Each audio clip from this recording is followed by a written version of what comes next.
1971 വിശാഖപട്ടണത്തെ ഏതാനും മലയാളികളുടെ ശ്രമഫലമായി രൂപീകരിക്കപ്പെട്ട മറുനാടൻ മലയാളി സംഘടനയാണ് കേരള കലാസമിതി.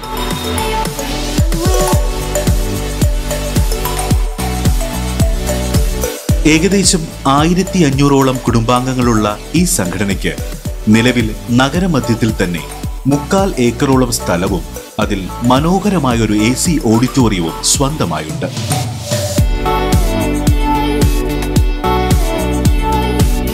കലാ സാഹിത്യ സാംസ്കാരിക മേഖലയിൽ സജീവ സാന്നിധ്യമായ വിശാഖപട്ടണത്തെ കേരള കലാസമിതി ജീവകാരുണ്യ പ്രവർത്തനങ്ങളിലൂടെ സമൂഹത്തിലെ അവശത അനുഭവിക്കുന്നവർക്ക് സാന്ത്വനമേകാൻ എന്നും മുൻനിരയിൽ തന്നെ നിലനിന്നിട്ടുണ്ട്.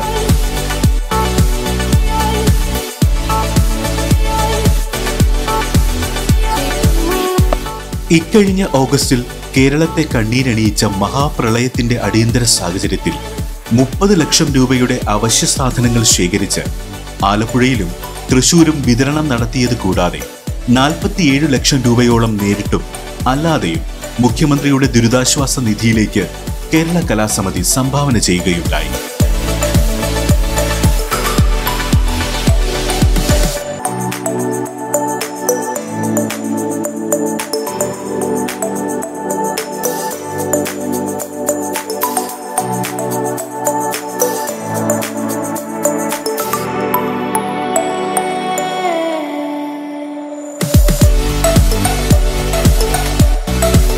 അതോടൊപ്പം തന്നെ പ്രളയത്തിൽ വീടുകൾ പൂർണ്ണമായും നഷ്ടപ്പെട്ടവരെ കണ്ടെത്തി അവർക്ക് പുതിയ വീടുകൾ വെച്ചു കൊടുക്കുവാനുള്ള ഒരു എളിയ ശ്രമവും കേരള കലാസമിതി ഏറ്റെടുക്കുകയുണ്ടായി.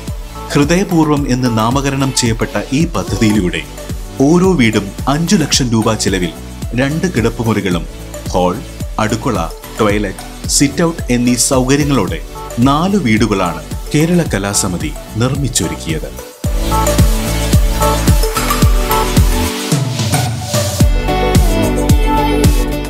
ആലപ്പുഴ തണ്ണീർമുക്കം കൈതവളപ്പുകാരി നാരായണി, തൃശൂർ ചന്ദ്രാപിന്നി മുറിത്തറ അബ്ദുറഹ്മാൻ മൗലവി, വലപ്പാട് പല്ല ഇളയടത്ത് പറമ്പിൽ ഐഷാബി, ചേർപ്പ് തോട്ടപ്പിള്ളിൽ സുഭാഷ് എന്നിവരെയാണ് വിശാഖപട്ടണം കേരള കലാസമിതിയുടെ ഹൃദയപൂർവ്വം പദ്ധതിയിൽ ഉൾപ്പെടുത്തിയത്.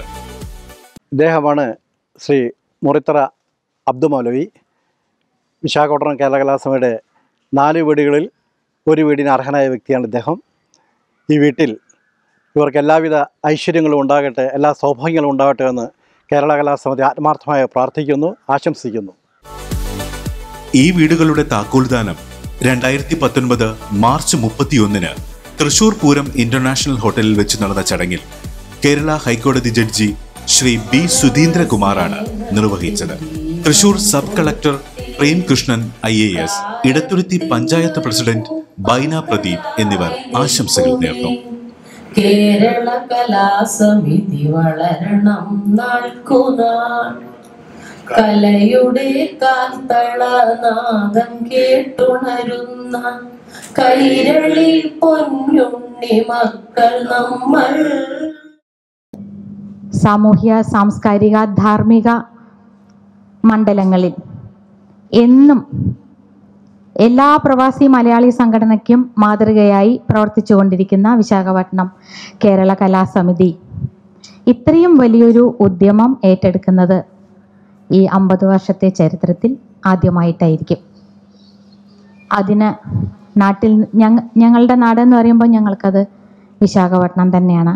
അതൊരു മലയാളികളുടെ വേറൊരു കഴിവ് അല്ലേ? സ്വന്തം നാട്ടിൽ ആഴത്തിൽ പരപ്പിൽ വേരൂന്നി പരക്കുമ്പോഴും പുറം നാടുകളിൽ ഒട്ടും വേരില്ലാതെ ഫ്ലോട്ട് ചെയ്ത് പടർന്ന് കിടക്കാൻ കഴിയുന്ന പ്രവാസി മലയാളി മനസ്സ്. ഈ ചുഴലിക്കൊടുങ്കാറ്റ്, പ്രളയം എന്നൊക്കെ പറയുന്നത് വിശാഖപട്ടണം വാസികൾക്ക് പുതിയൊരു കാര്യമൊന്നുമല്ല. വർഷത്തിൽ 2 പ്രാവശ്യമെങ്കിലും ചുഴലിക്കൊടുങ്കാറ്റിനെ മുഖാമുഖം കാണുകയും എന്നാൽ എല്ലാം ഏറ്റുവാങ്ങാൻ മച്ചിലിപ്പട്ടണം എന്ന് പറയുന്ന ഒരു മുനമ്പ് അവിടെ ഉള്ളത് കൊണ്ട് അവസാന നിമിഷത്തിൽ ഞങ്ങൾ രക്ഷപ്പെട്ടു പോവുകയും ചെയ്യുന്ന ഒരു അതിമനോഹരമായ ഒരു നാട്ടിൽ ജീവിക്കുന്ന ഞങ്ങൾക്ക് പക്ഷേ കേരളത്തിലെ ഈ പ്രളയാവസ്ഥ അത്യന്തം അത്ഭുതവും ഭീതിതവുമായിട്ടുള്ള ഒരു അനുഭവമായിരുന്നു എന്ന് എത്ര പറഞ്ഞാലും തീരുന്നൊരു കാര്യമല്ല. അതിവിശിഷ്ട അതിഥി honourable chief justice Shri B Sudheendrakumar അവർകളെ ഈ ഹൃദയപൂർവ്വം പരിപാടിയിലേക്ക് ബഹുമാനപൂർവ്വം സ്വാഗതം ചെയ്യുന്നു. അതോടൊപ്പം Thrissur assistant collector Sriman S Premkrishnan IAS അവർകളെയും ഞങ്ങളുടെ ഹൃദയപൂർവ്വം പരിപാടിയിലേക്ക് ഹൃദയംഗമമായി സ്വാഗതം ചെയ്യുകയാണ്. പിന്നെ എടത്തുരുത്തി പഞ്ചായത്ത് പ്രസിഡന്റ് ശ്രീമതി ബൈന പ്രദീപിനെയും ഞങ്ങൾ ഈ പരിപാടിയിലേക്ക് സ്വാഗതം ചെയ്യുന്നു. അതോടൊപ്പം പ്രശസ്ത സിനിമാ സംവിധായകൻ ശ്രീമാൻ അമ്പിളി അവർ ഇന്നിവിടെ വന്നിട്ടുണ്ട്. അദ്ദേഹത്തെയും ഞങ്ങളുടെ ഈ കുടുംബ കൂട്ടായ്മയിലേക്ക് ഹൃദയപൂർവ്വം പരിപാടിയിലേക്ക് ഞാൻ സ്വാഗതം ചെയ്യുകയാണ്. പിന്നെ 50 വർഷങ്ങളായി വിശാഖപട്ടണത്തെ എല്ലാ ജീവിത സ്പന്ദനങ്ങളിലും സജീവമായി നിൽക്കുന്ന കേരള കലാസമിതിയുടെ ഫൗണ്ടർ മെമ്പേഴ്സ് കുറച്ചുപേർ ഇന്നിവിടെ എത്തിയിട്ടുണ്ട്. Sriman M Raveendran sir, Shri G Sivadasan അവർകൾ, CG ഡേവി സർ, ഇവരെയെല്ലാം ഞങ്ങൾ ഈ പരിപാടിയിലേക്ക് സ്വാഗതം ചെയ്യുന്നു.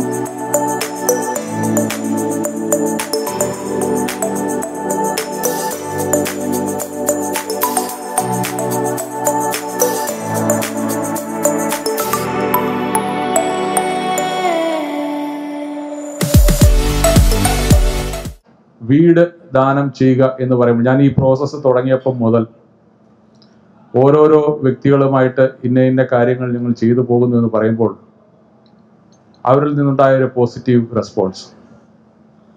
ഈ അവസരത്തിൽ കലാസമിതിയെ സംബന്ധിച്ചിടത്തോളം പറയുകയാണെങ്കിൽ അതിൻ്റെ തുടക്കക്കാരായി അമരത്തിരുന്ന് ഇന്ന് കേരളത്തിൽ നിന്ന് മനസ്സുകൊണ്ട് കേരളത്തിൽ ഇരുന്നുകൊണ്ട് തന്നെ കലാസമിതിയെ പൂർണ്ണമായും മനസ്സിൽ ഉൾക്കൊണ്ടുകൊണ്ട് ഇന്നും വിശാഖപട്ടണത്താണെന്നും അതിൻ്റെ സ്ഥാനത്താണെന്നും തോന്നത്തക്ക രീതിയിൽ ഒരുപാട് ഉപദേശങ്ങളും സപ്പോർട്ടും സഹകരണവും ഒക്കെ തന്ന Shri OT Chellappan sir, captain Peter sir, ഇന്നലെ ഇവിടെ കിട്ടിയ സമയം കൊണ്ട് നമ്മുടെ ഈ പ്രാർത്ഥനാഗാനം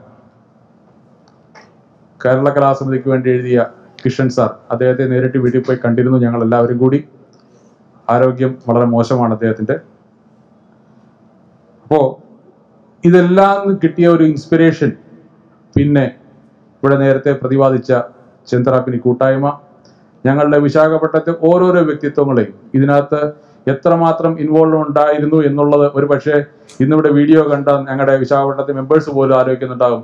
വിയർത്ത് കുളിച്ച് നിൽക്കുന്ന ഫോട്ടോഗ്രാഫ് ഒരുപക്ഷെ ഇന്നായിരിക്കും അവർ കണ്ടത്. അന്ന് ഫിസിക്കലി എന്തുമാത്രം കഷ്ടപ്പെട്ട് മെറ്റീരിയൽ മൊബിലൈസ് ചെയ്യാനും മറ്റു കാര്യങ്ങൾക്കുമൊക്കെ അതിനുവേണ്ടി പ്രവർത്തിച്ചു എന്നുള്ളത്. അങ്ങനെ ചുരുക്കി പറഞ്ഞാൽ ഈ ഒരു പുണ്യകർമ്മം ഇന്നിവിടെ സാക്ഷാത്കാരമാകുമ്പോൾ കേരള കലാസമിതിയുടെ ചരിത്രത്തിൽ, അല്ലെങ്കിൽ ഇതുപോലുള്ള സാമൂഹിക സംഘടനകളുടെ ചരിത്രത്തിൽ എന്നും നിലനിൽക്കുന്ന ഒരു പ്രവർത്തനമായി ഇത് മാറുന്നു. ആ സൗഭാഗ്യം ഉണ്ടായതിൽ കേരള കലാസമിതിയുടെ ഓരോ വ്യക്തിക്കും അതിനകത്ത് അഭിമാനിക്കാം. അതുപോലെ തന്നെ അതിൽ ബെനിഫിഷ്യറിയായി ഇന്നിവിടെ വന്നവരും ഇന്നു മുതൽ കേരള കലാസമിതിയുടെ ഭാഗമായി മാറുന്നു എന്നുള്ളതാണ് ഞങ്ങളെ സംബന്ധിച്ചിടത്തോളം ഏറ്റവും വലിയ സന്തോഷത്തിന് കാരണം. ഈ ഹൗസിംഗ് പ്രോജക്റ്റ് ഉണ്ടായതിനെക്കുറിച്ചും ആ ഹൃദയപൂർവ്വം എന്ന നാമകരണം ചെയ്ത സാഹചര്യത്തെക്കുറിച്ചും ശ്രീമതി നന്ദിനിയോട് പറഞ്ഞിരുന്നു. അതിൽ ശ്രീ ജയകുമാർ സാറിനെ സ്മരിക്കാതെ പറ്റില്ല.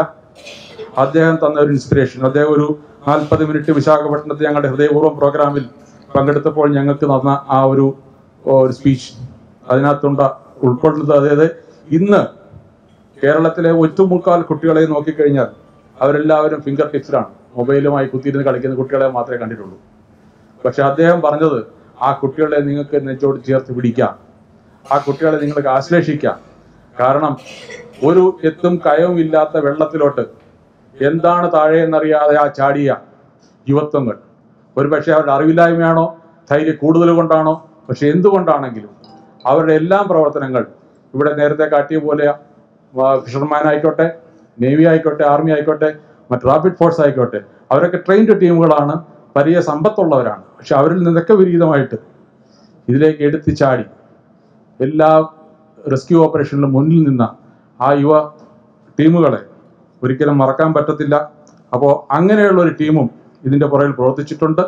ഇതിനു വേണ്ടി നമ്മുടെ കലാസമിതിയുടെ ഈ ഡിസ്പ്ലേ നോക്കിക്കഴിഞ്ഞാൽ പുതിയ കുഞ്ഞുങ്ങളും കുട്ടികളും എല്ലാവരും അതിനുവേണ്ടി പ്രവർത്തിച്ചാണ് ഈ ഒരു സംരംഭം വിജയിപ്പിച്ച് ഇന്ന് നമ്മളിവിടെ എത്തിക്കാൻ സാധിച്ചിട്ടുള്ളത്. 3 തൃശ്ശൂരും 1 ആലപ്പുഴയായിട്ടാണ് നമ്മൾ പണിതിരിക്കുന്നത്. അതിന് നമ്മൾ 4 പേരെ സെലക്ട് ചെയ്തിരുന്നു. അവരെ ഞാൻ പേര് വിളിക്കുകയാണ്. അവർ സകുടുംബം മുമ്പോട്ട് വന്നു നിന്ന് കഴിഞ്ഞാൽ വളരെ നന്നായിരിക്കും. ആദ്യമായിട്ട് Shri Subhash TS, Thottappallil house, Cherpu village, Thrissur. അടുത്തതായിട്ട് ശ്രീമാൻ അബ്ദു സൺ ഓഫ് അബ്ദുൾ റഹ്മാൻ, എടത്തുരുത്തി. അടുത്തത് Aisha B, wife of Ashraf, Valakkulamkadavu, Thrissur. അടുത്തത് ശ്രീ നാരായണി, തണ്ണീർമുക്കം, ചേർത്തല. ഇവർ 4 പേരാണ് നമ്മുടെ കലാസമിതിയുടെ അഭിമാന പ്രോജക്റ്റായ ഹൃദയപൂർവ്വം ഹൗസിംഗ് പ്രോജക്റ്റിലെ 4 വീടുകൾക്ക് അർഹരായവർ. ഇവരെ ഞാൻ നിങ്ങൾക്ക് മുമ്പിൽ പരിചയപ്പെടുത്തുകയാണ്. വളരെയധികം സന്തോഷമുണ്ട് ഇങ്ങനൊരു ചടങ്ങിൽ പങ്കെടുക്കുന്നതിൽ. അതിന് കാരണം എന്താണെന്ന് വെച്ചാൽ കുറച്ച് മുന്നേ നിങ്ങൾ ഒരു വീഡിയോ കണ്ടതാണ്. കേരളത്തിൽ നടന്ന ആ ഒരു മഹാപ്രളയം അല്ലെ മഹാദുരന്തത്തെ പറ്റി ഉള്ളൊരു വീഡിയോ. അപ്പോൾ ആ ഒരു സമയത്ത് ഞങ്ങൾ ജില്ലാ ഭരണകൂടം ഫീൽഡിലുണ്ടായിരുന്നതാണ്. ഞങ്ങളെല്ലാവരും, ഞാനടക്കം, കളക്ടറും ഞാനും അടക്കം എല്ലാവരും ഫീൽഡിലുണ്ടായിരുന്നതാണ്. അപ്പം ഞങ്ങൾക്ക് ഈ വീഡിയോ കണ്ടപ്പോഴത്തേന് ഞങ്ങൾ പണ്ട് കഴിഞ്ഞ ഒരു ഓഗസ്റ്റിൽ കടന്നുപോയ ഒരു ദുരന്തമുഖമാണ് വീണ്ടും ഓർമ്മ വന്നത്. അപ്പോൾ അന്ന് വളരെ ചുരുക്കത്തിൽ പറയുകയാണെങ്കിൽ ഓഗസ്റ്റ് 14-ാം തീയതി വരെ തൃശ്ശൂർ ജില്ല വലിയ പ്രശ്നമൊന്നുമില്ലാതെ കടന്നു പോവുകയായിരുന്നു. 15-ാം തീയതിയോടുകൂടിയാണ് തൃശ്ശൂർ ജില്ലയിൽ 14 വൈകുന്നേരം 15-ാം തീയതിയോടുകൂടിയാണ് തൃശ്ശൂർ ജില്ലയിൽ ഈ മഴ സ്റ്റാർട്ട് ചെയ്യുന്നത്. ആദ്യം കുഴപ്പമില്ലാന്ന് വിചാരിച്ചു. പക്ഷെ 15 രാത്രിയൊക്കെ ആയപ്പോഴത്തേനും നമ്മുടെ കയ്യിൽ നിന്നും കാര്യങ്ങൾ വിട്ടുപോകുന്ന ഒരു സ്ഥിതിയിലേക്ക് എത്തി. കൺട്രോൾ റൂമൊക്കെ ഓപ്പൺ ചെയ്തു, ഞങ്ങളുടെ മൊബൈൽ നമ്പേഴ്സൊക്കെ കൊടുത്തു. രാത്രി പെട്ടെന്ന് വാർണിംഗ് ഉണ്ടായി, ചാലക്കുടി ടൗൺ ഫ്ലഡഡ് ആവും. പിറ്റേ ദിവസം 16-ാം തീയതി രാവിലെ ചാലക്കുടി ടൗൺ ഫ്ലഡഡ് ആവുമെന്നൊരു വാർണിംഗ് കിട്ടി. അപ്പോൾ അത് എത്രയും പെട്ടെന്ന് ജനങ്ങളിലേക്ക് എത്തിക്കുക എന്നുള്ളത് ഞങ്ങളുടെ കടമ. ബാക്കി ഏതൊരു സംസ്ഥാനത്താണെങ്കിലും ഇപ്പോൾ കേരളത്തിൽ കണ്ട ഒരു ദുരന്തമാണ് അവിടെ സംഭവിക്കുന്നെങ്കിൽ ഈ ഉണ്ടാകുന്ന ഡാമേജ് ഇതിൻ്റെ ഒരു മേ ബി ഒരു 10, 20, 30 ഇരട്ടി ആയിരിക്കാം. കാര്യം കേരളം എങ്ങനെ ആ ഒരു ദുരന്തമുഖത്തിൽ നിന്ന് കരകയറി എന്ന് ചോദിച്ചു കഴിഞ്ഞാൽ തീർച്ചയായിട്ടും ഇതേപോലെയുള്ള സന്നദ്ധ പ്രവർത്തകരുടെ, സന്മനസ്സുള്ള ആൾക്കാരുടെ ഒരു കൈത്താങ്ങോട് കൂടിയാണ് കേരളം മുന്നേ ആ ഒരു ദുരന്തമുഖത്തു നിന്നും എന്താ പറയുക കരകയറിയെന്ന് എനിക്ക് പറയേണ്ടി വരും. ഞങ്ങളുടെ എടത്തിരുത്തി പഞ്ചായത്തിനെ സംബന്ധിച്ച് പറയുകയാണെങ്കിൽ നമ്മളുടെ കനോലി കനാൽ ചുറ്റപ്പെട്ട് കിടക്കുന്ന കൂടുതൽ വാർഡുകളും അതിനോട് ചുറ്റപ്പെട്ട് കിടക്കുന്ന പ്രദേശങ്ങളാണ്. അതുകൊണ്ട് തന്നെ നമുക്ക് ഈ പ്രളയം ഉണ്ടായപ്പോൾ 1 മുതൽ 7 വരെയുള്ള വാർഡുകൾ പൂർണ്ണമായും മുങ്ങിപ്പോയി.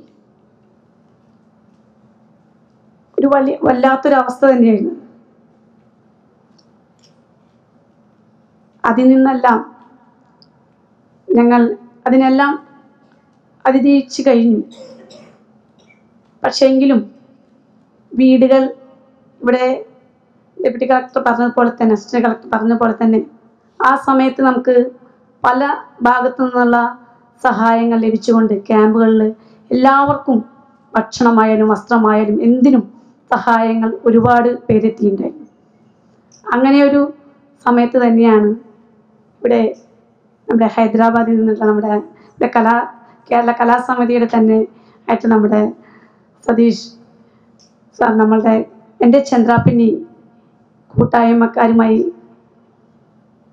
പരിചയപ്പെട്ടു എന്ന് പറയുന്നത് മാത്രമല്ല അവിടുത്തെ നാട്ടുകാരൻ എന്ന് തന്നെ പറയാം. ഈ പ്രളയത്തിൽ ഞങ്ങൾ വളരെയധികം ആക്റ്റീവായിട്ട് ഇൻവോൾവ് ചെയ്താണ്. ഹൈക്കോടതി ജഡ്ജസും ലോയേഴ്സും പറവൂർ, പെരുമ്പാവൂർ, ആലുവ ഭാഗങ്ങളിലുള്ള സ്ഥലങ്ങളിൽ ഒരുപാട് സാധനങ്ങൾ എത്തിച്ചു കൊടുക്കുകയും അവരവർ തന്നെ ചുമന്നുകൊണ്ടും അല്ലാതെയും ഞങ്ങൾക്ക് ഒരുപാട് സാധനങ്ങൾ കളക്ട് ചെയ്യാൻ പറ്റി. അതെല്ലാ സ്ഥലത്തും കൊണ്ടുവന്ന് എത്തിക്കാൻ പറ്റി. അവരെ ഒരുപാട് റെസ്ക്യൂ ഓപ്പറേഷൻസ് ഞങ്ങൾക്ക് നടത്താൻ പറ്റി. ഡിസ്ട്രിക്ട് അഡ്മിനിസ്ട്രേഷൻ വേറെ ചെയ്തു, പക്ഷേ ഞങ്ങൾക്ക് അല്ലാതെ തന്നെ ഇൻഡിപെൻഡൻ്റ് ആയിട്ട് വളരെയധികം കാര്യങ്ങൾ ചെയ്യാൻ കഴിഞ്ഞു എന്നുള്ളത് ഒരു സത്യമായിട്ടൊരു അവസ്ഥയാണ്. അതിനുശേഷം ഞങ്ങൾ ഹൈക്കോടതി ബാർ അസോസിയേഷനെ ഒരു അനുമോദനമൊക്കെ നൽകി ഇതിനോടനുബന്ധിച്ച്. അപ്പം ഞങ്ങൾക്ക് മനസ്സിലായത് എന്താണെന്ന് വെച്ച് കഴിഞ്ഞാൽ, അവിടെ ചെന്നപ്പോഴാണ് മനസ്സിലാക്കുന്നത്, ഒരാളൊരു ആർമിയിൽ നിന്ന് റിട്ടയറായ ലഫ്റ്റനന്റ് ജനറൽ ആയിരുന്നു. അങ്ങേരെ ഇതിനകത്തിരിക്കുകയാണ്, ഈ നമ്മുടെ റെസ്ക്യൂ സെന്ററിൽ ഇരിക്കുകയാണ്. അങ്ങേരുടെ ഇപ്പറേ ഇരിക്കുന്ന സാധാരണക്കാരാണ്. അപ്പം അങ്ങേരുമായിട്ട് സംസാരിച്ചു. അങ്ങേർക്ക് അപ്പം മനസ്സിലായെന്ന് പറഞ്ഞു, നമ്മളെ ജീവിതത്തിൽ പദവിയും പൊസിഷനും സമ്പത്തും ജാതിയും മതവും ഒന്നുമല്ല പ്രശ്നം, എല്ലാവരും മനുഷ്യരാണെന്നും ഒരു ജീവിതമേ നമുക്കുള്ളതെന്നും ആ ജീവിതത്തിൽ നമുക്ക് എന്ത് ചെയ്യാൻ കഴിയും, അതാണ് നമ്മളെ എന്നെന്നും വ്യക്തികളാക്കി മാറ്റുന്നതെന്നും ഉള്ള കാര്യം അദ്ദേഹം അന്ന് മനസ്സിലാക്കാനിടയായി. അപ്പം നേരത്തെ ഇവിടെ അസിസ്റ്റന്റ് കളക്ടർ പറഞ്ഞ പോലെ പല ആളുകളും പല സംഘടനകളും പലതും ചെയ്യാമെന്ന് പറഞ്ഞ് മുമ്പോട്ട് വന്നിട്ടുണ്ട്, ചെയ്യാമെന്ന് പറഞ്ഞിട്ടുണ്ട്. അതിനകത്ത് സുധീന്ദ്രകുമാറിന്റെ പേഴ്സണലാണെങ്കിൽ കുഴപ്പമില്ല, പക്ഷെ ഹൈക്കോടതി ജഡ്ജിന്റെ ഒരു എൻഡോഴ്സ്മെന്റ് വരികയാണെങ്കിൽ അതൊരു വിശ്വസനീയമായിട്ടുള്ളൊരു സംഘടന അല്ലാതെ അതിനകത്ത് ചെയ്യുന്നത് അത് ശരിയാണെന്ന് തോന്നുന്നില്ല. അതുകൊണ്ടാണ് എനിക്ക് പ്രസിഡന്റുമായിട്ട് സംസാരിക്കണമെന്ന് തോന്നിയത്. അദ്ദേഹവുമായിട്ട് സംസാരിച്ചപ്പോഴത്തേക്കും എനിക്ക് വളരെയധികം കൺവിൻസിങ് ആയി. പിന്നെ നമുക്ക് എല്ലാവർക്കും അറിയാം, നമ്മൾ സാധാരണ എല്ലാവരും പറയും, എന്താ ഒരു മനുഷ്യന്റെ വിജയത്തിന്റെ പിന്നിൽ ഒരു സ്ത്രീ ഉണ്ടെന്ന്. ഇവിടെ ഈ മനുഷ്യനായിട്ട് ഉദ്ദേശിക്കുന്നത് നമ്മുടെ ഈ അസോസിയേഷനെയാണ്. ഈ അസോസിയേഷന്റെ പിന്നിലുള്ള ഒരു സ്ത്രീയാണ് ശ്രീമതി പത്മിനി. ഇന്ന് രാവിലത്തെ അവരുടെ പെർഫോമൻസ് ചെയ്യുന്നത് എനിക്ക് വ്യക്തമായിട്ട് ബോധ്യമായി. നന്ദിനി. അപ്പം വളരെയധികം കഴിവുള്ള ഒരു വ്യക്തി പ്രഭാവമാണ്, അതൊന്ന് മനസ്സിലായിട്ടുണ്ട്. അപ്പം അവരും നമ്മുടെ ചെയർമാനും കൂടെ ഉണ്ടെങ്കിൽ ഈ സമിതി വളരെ നന്നായിട്ട് മുമ്പോട്ട് കൊണ്ടുപോകാൻ പറ്റും എന്നുള്ളതിന് യാതൊരു സംശയവുമില്ല. ബോഡി കൊണ്ട്, ശരീരം കൊണ്ട് വിശാഖപട്ടണത്തില്ലെങ്കിലും മനസ്സുകൊണ്ട് വിശാഖപട്ടണത്തിൽ ജീവിക്കുന്ന ഒരു വ്യക്തിയാണ് ഞാനിപ്പോൾ. മലയാളി എവിടെയെല്ലാം ഉണ്ടോ അവിടെയെല്ലാം മലയാളി സംഘടനകളുണ്ട്. ലോകത്തിൻ്റെ എല്ലാ ഭാഗങ്ങളിലും ഓരോ വൻനഗരങ്ങളിലും നൂറുകണക്കിന് മലയാളി സംഘടനകളുണ്ട്. ബോംബെ, ചെന്നൈ, ബാംഗ്ലൂർ, ഡൽഹി, ഹൈദരാബാദ്, ഇവിടെയൊക്കെ നൂറുകണക്കിന് മലയാളി സംഘടനകളുണ്ട്. അതേപോലെ തന്നെ ഗൾഫ് നാടുകളിലും യൂറോപ്പ്, അമേരിക്ക, പല രാജ്യങ്ങളിലും മലയാളികളുടെ ഇഷ്ടം പോലെ സംഘടനയുണ്ട്. പക്ഷേ അഭിമാനത്തോടെ, അല്പം അഹങ്കാരത്തോടെ തന്നെ പറയട്ടെ, ഇത്തരം ഒരു പ്രൊജക്റ്റ് ഏറ്റെടുത്ത് നടപ്പിൽ വരുത്തിയ ഏക മലയാളി സംഘടന വിശാഖപട്ടണം കേരള കലാസമിതിയാണ്.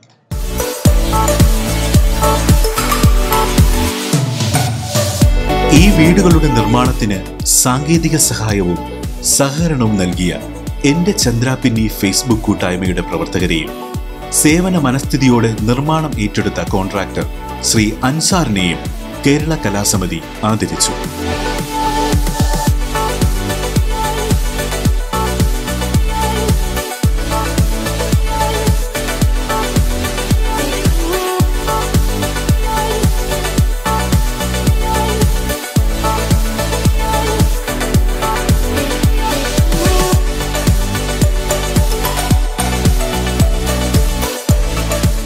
ഇരുന്നൂറോളം സമിതി കുടുംബാംഗങ്ങളും ചടങ്ങിൽ സന്നിഹിതരായിരുന്നു.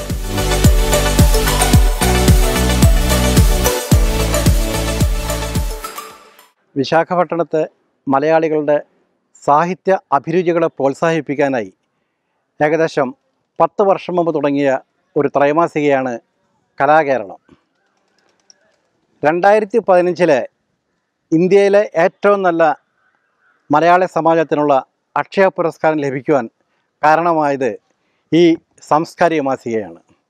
തീർച്ചയായിട്ടും കേരള കലാസമിതിക്ക് ഇതൊരു അഭിമാനമാണെന്ന് സന്തോഷപൂർവ്വം പറയുന്നു.